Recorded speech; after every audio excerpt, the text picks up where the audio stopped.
So, you're trying to sell an unregistered car in New South Wales. Right off the bat, it sounds like a nightmare, doesn't it? You're probably picturing a huge maze of paperwork, rules, and maybe even fines. But honestly, the truth is, it's surprisingly simple if you know the one key principle that separates a really smooth sale from a total headache. So, let's break it down.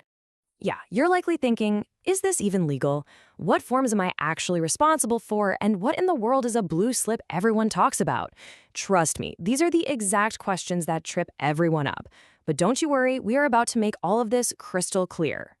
The real secret here is just cutting through all the noise and focusing on one single fundamental idea. Once you get this right, I promise the whole process just clicks into place. And here it is. This is the big one.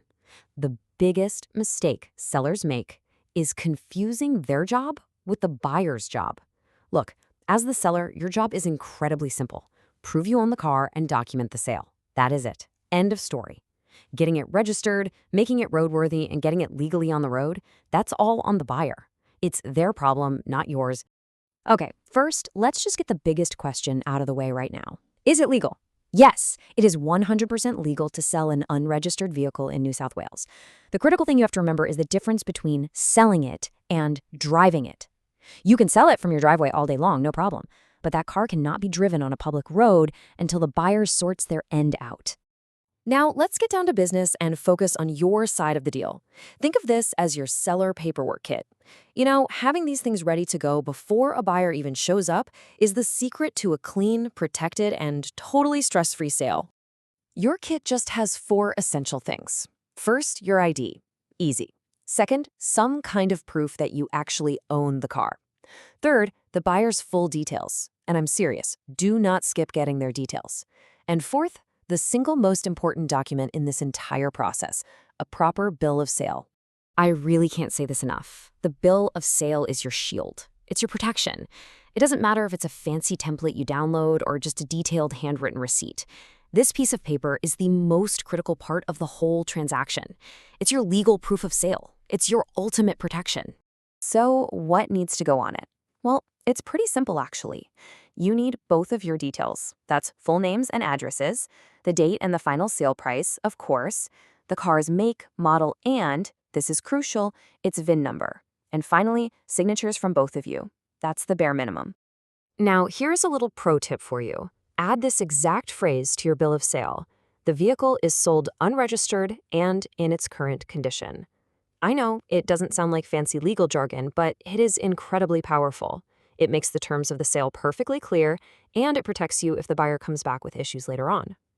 Okay, so we've already established that the buyer's registration stuff isn't your problem. But a smart seller understands what the buyer needs to do next. Why? Well, because explaining it to them builds trust, it manages their expectations, and it stops them from calling you with problems weeks down the track. And this is the one detail that seems to trip everyone up, the 3-month rule. It's simple, really. If the car's registration expired less than 3 months ago, the buyer's life is way easier. They can usually just transfer and renew it.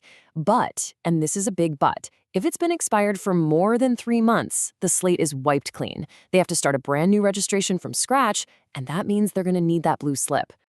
All right, time for a little myth busting. I want you to be ready for some of the incorrect things you might hear from potential buyers. This is the biggest one you'll hear. A buyer might come along and tell you that you, the seller, need to go get a blue slip inspection before they'll even consider buying the car. The answer to that is a hard no. Simple as that.